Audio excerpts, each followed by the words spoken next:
Well, hello everyone. It's Ken Scott. Oh, wait a minute. Let's try that again. Well, hello everyone. It's Ken Scott. I am a senior U.S. immigration law intelligence analyst with www.usentryWaiverServices.com, and we resolve all border crossing issues, at least all USA border crossing issues. So, I was thinking about a couple of things today, and for some reason, I really have to do this video because it ties into some other stuff too that's coming down the chain. So the question that I have, or what people have, not me, can I visit America if I have a criminal record? Well, you guys know me well. You know I'm a straight shooter, so I'm going to give you the straight answer.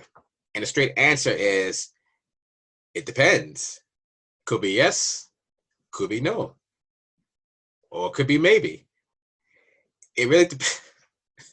Administrator, I just heard her in her office, she just laughed at me when I said that.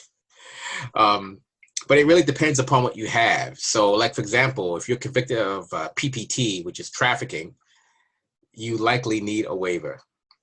If you're convicted of, let's say, I don't know, simple assault, you likely will not need a waiver. Now, here's where it gets tricky. Let's say if you were charged with, I'll give you an example, my friends, Mr. Sukhwinder Singh and his brother Jazz. They've both been charged with trafficking 3 times. They've never been convicted. Now, when they go down to the border, I don't know if you guys can hear me, I got the mic right here, but this is the mic I always use, guys. But when they go down to the border, the guards are always asking them, say, hey, what happened with this charge? Give us some details. So the problem is, because both of the brothers, they had a bit of a rough childhood and lots of things they cannot recall for various reasons. I think, from what I understand, they're suffering from what's called dissociative amnesia. And basically what that is essentially something traumatic in your mind has been blocked out.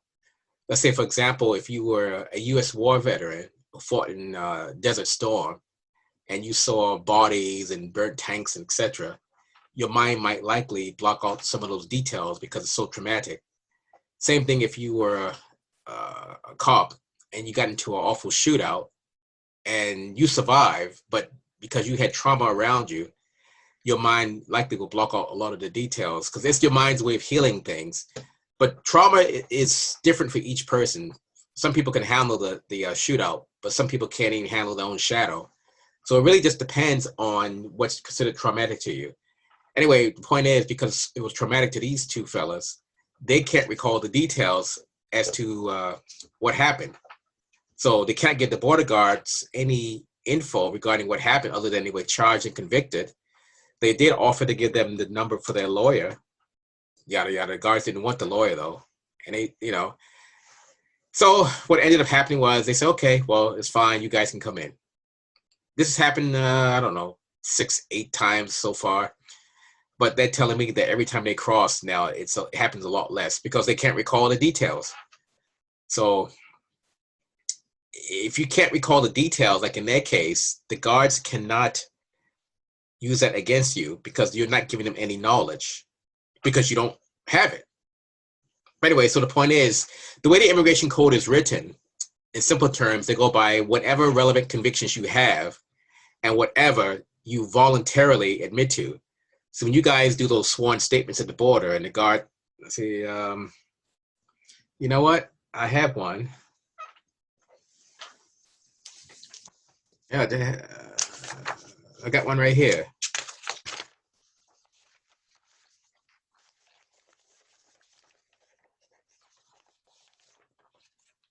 Let's see. The sworn statements, let's see, they look like that. If you guys could see that. But they look like that. And they just ask a series of questions and et cetera, et cetera. So basically the way it starts out, they ask you, do you understand what I'm about to ask you? Are you willing to answer my questions at this time? And it's obviously yes or no. So the minute you say yes, are you willing to answer my questions at this time, by you saying yes, the statement is voluntary because you did not say no, which, by the way, guys, it's not legal advice. But again, these statements are voluntary. So if you decline to answer or decline to do the sworn statement, they can't really hold it against you. They'll grumble, they'll hiss, they'll threaten, but they're not going to point a gun at your head and say, give us the answers right now. So for a lot of people who say, oh, I was scared, I was intimidated. I said, how are you intimidated? Did he point a gun? No. Did he say he's going to come to your house and burn it down? Well, no. What did he say? What made you so intimidated? Oh, I just got scared. But what scared you? I don't know. I say, well, I don't know, guys. I have another comment about that, but I can't really say it here. But for some of you guys, you really should not be scared of your own shadow. These guards cannot make you answer these questions. Like when they do those sworn statements, they cannot make you do that. It's all voluntary. So the point is, once you do those sworn statements and you'd make an admission to an element of a crime, even though you were not convicted, it's treated the same as a conviction. And when that happens, that means you need a waiver, and not just one time. You need it for the rest of your life. And the thing also is, I noticed the people that do the sworn statements for criminality, they have a bad habit of going into way too much detail. And the problem with that is, I mean, it's great for the guards, but it just hurts you. So then basically the people who, like I said, do the sworn statements for admitting to criminality, it's usually quite often 9, 10, up to 15 pages. And I look at it, I said, why did you tell them this though? They said, well, they asked me. Okay.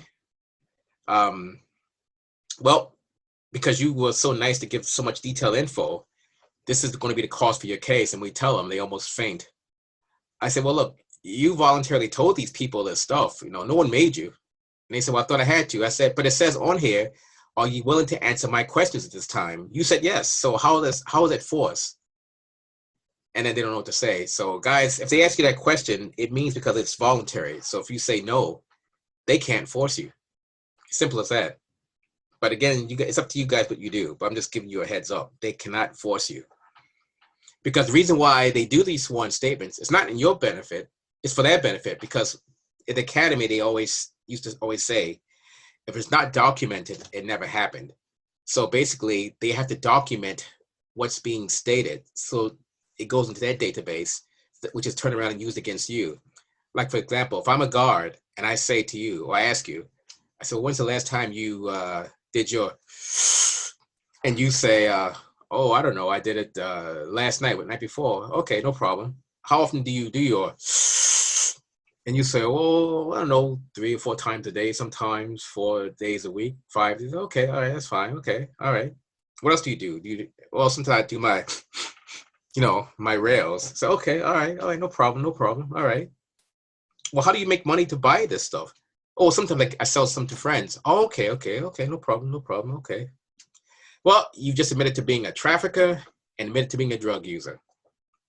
And even though you were never convicted, because you voluntarily admitted to those things, you now need a waiver. And you need a waiver for the rest of your life every couple of years. Well, sorry. You have to get a waiver for the rest of your life every couple of years. It's going to cost you thousands over a lifetime. Now, if you guys don't mind spending thousands over a lifetime, then, it is what it is, right? But you guys got to remember, you can't, how can I say it? You got to be aware of what you say. Now, the flip side to that also is if you get caught making a false statement, you need a waiver. So like, for example, if the guard asks you and you say, no, never. He looks in your cell phone, which they often do, and he sees photos of you. He says, I thought you told me you've never smoked. And you say, well, yeah, well, what are these photos? Oh, I forgot. Oh, so you lied to me. You lied. Actually, yeah. Why did you lie to me? Because I was scared, sir. I was scared that if I told you I smoked marijuana, you would not let me in. Well, now you got a charge for misrepresentation for false statements. Now you need a waiver for that. So, ironically, though, the people that they tend to catch more of this kind of stuff are people that have no criminal history, or possibly one charge, like one small one, like maybe like simple assault or mischief or whatever. But the people who really have no criminal history are the ones that do the worst dealing with this stuff. You guys just sink your ships so badly. It's just insane. But the people who have multiple charges, or the people who have dealt with RCMP officers on multiple occasions, they're actually the ones that do the best regarding these statements, because they offer nothing. They decline to answer, or I guess some of them cannot recall, but they mostly decline to answer. So it's harder for the guards to get the people who are experienced with this. They have the criminal history or the street smart, street knowledge. It's easier to get the guy who was born in, let's say, I don't know, say born in North Van, you lived in a gated community growing up, and you went to private school, all that stuff, yada, yada. So those are the people, men and women, but those are the people that they catch the quickest and the easiest. We had a case with a guy, or actually with a couple. It's kind of funny. So she was at the border with her husband. In the university, they were, that thing, which whatever. So there was a guy there who was tatted up, wearing a tank top, and I'll just say tatted up. So long story short, the guy who was tatted up was handcuffed, and apparently they let the guy go. They took the cuffs off, shook his hand, said, "Sorry about that, sir." And then the girl says, "Well, why are you letting him go? Because, all we did was just told you we just smoked marijuana in university. Why are you letting him go? Look at him. I'm sure he's got a criminal history." They say, "Yeah, he does." And they said to this couple, "He does have a criminal history, and it's worse than yours, but he doesn't need a waiver, so don't worry about him." And she looked at the guy like she showed me the look she gave the guard. It was total deer in the headlights. And the guy was smart. He kept his mouth shut for the most part, although he admitted to smoking too, because the bird, she couldn't keep her mouth shut. So she told him about how her and he smoked in, university. So because she let the cat out of the bag on him as well, he didn't really want to make waves and say, "No, I didn't." So he owned up to it too. So they both need waivers, which is fine.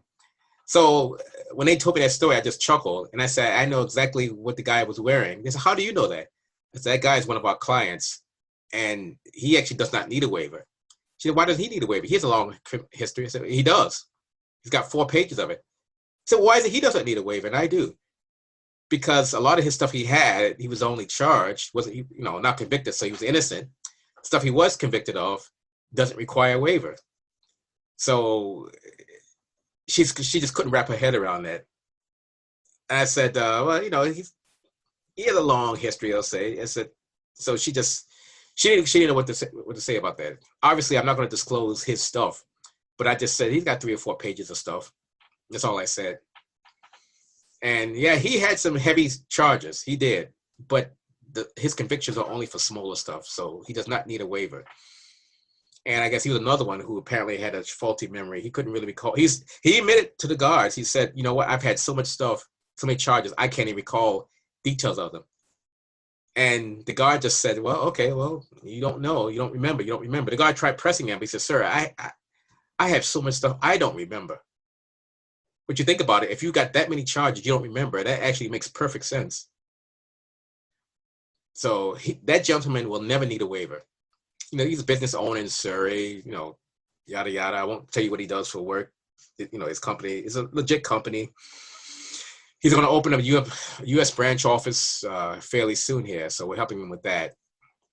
And he's likely going to get into the Millionaire Man's Club for his company. So he might even be able to actually get a green card, because the stuff he's convicted of does not make him inadmissible. And charges was just charges. He was never convicted. He was either dismissed or stayed, or the charges were withdrawn because he's innocent. So he's actually in a better position than she is. So she just shook her head. She couldn't believe it. So again, the question goes back to, can I visit America if I have a criminal record? Well, guys, it's either could be yes, no, or maybe. It really, really depends on what you have. And having said that, you need to watch out for these Batman pardon and waiver companies, because they have a bad habit of trying to shove a waiver down your throat. For whenever you ring them up on the phone, they're going to say, "Oh, yeah, you need a waiver. Yep, you need a waiver. Yep, you need a waiver." That's complete BS. I don't know if I can spell out BS here on YouTube, but that's complete BS. You do not need a waiver for every single conviction or crime. It's just straight BS. And then even some convictions where you think you may need a waiver, there's actually a thing called September letter. And apparently we're the only ones in Canada that know how to get these, because the competitors don't know. The competitors, they hate my guts for this because they cannot get them. And I don't even know why I have this headset on, because the mic is right there. Just realized I had the headset on. But anyway, so the September letters, basically, it's the simple way to explain it is it's basically a letter you get from the government that says your criminal offense does not require a waiver. Now, I don't mean stuff like simple assault, like bar fighting, that kind of stuff. I'm talking about the more complex stuff.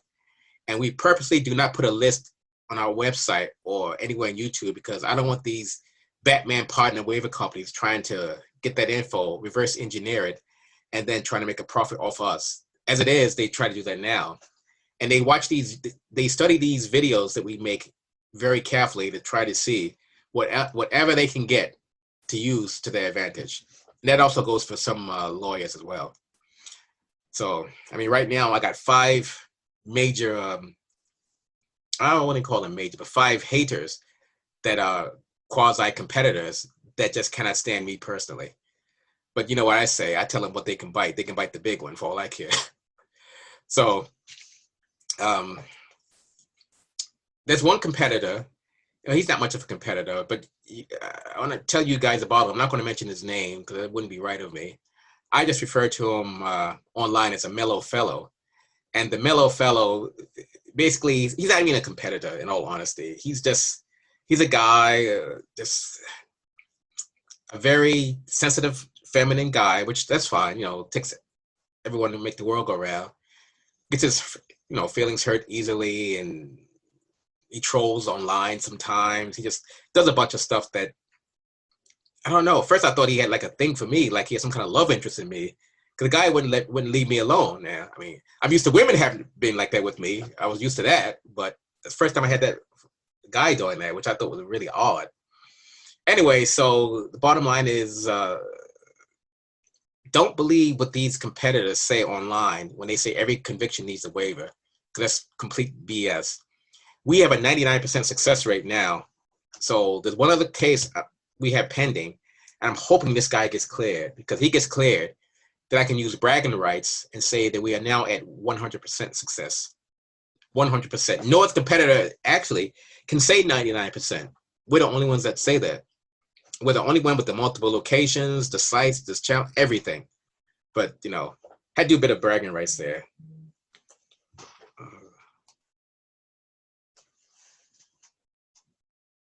Let me see who's this. Oh, nice. Okay. Well, another client, he just got a lifetime clearance. He said, "Thanks, Ken. Now, thanks, Ken. Wow, I can't believe this. I cannot believe this just happened. I don't need a waiver." I said, "Well, of course you don't need a waiver. I told you I can get you out of it for life." So I won't tell you what he paid for it, but he kind of, when he heard the price, he kind of, he didn't jump for joy. But I said, "Look, at this price, you're saving. Look how much money you're going to save in the future." And it was fine. And he doesn't need a waiver. I wonder if I can get him on the show. So, but yeah, so the discount waiver companies, they cannot get these lifetime clearances, bottom line. So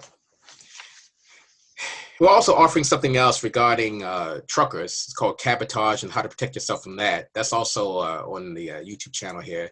So you get a chance, just check out that as well. The cabotage. But anyway, so I'm not going to bore you guys because I know you have things to do. So do I. Got people waiting to see here in the Surrey office. Surrey, BC office, sorry. The mellow fellow has a thing for me in my location. He always seems to want to know where I am. I have no clue why. But anyway, so bottom line is, again, can I visit America if I have a criminal record? Yes. no, or maybe.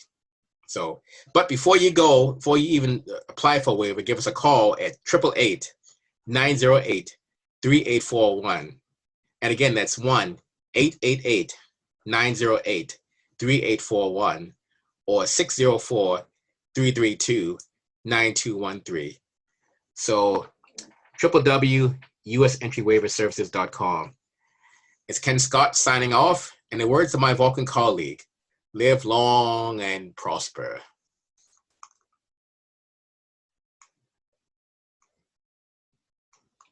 I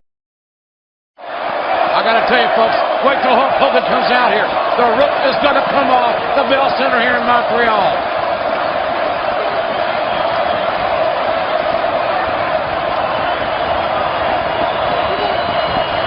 As the anticipation builds, you can feel it. The legendary Hulk Hogan is a heartbeat away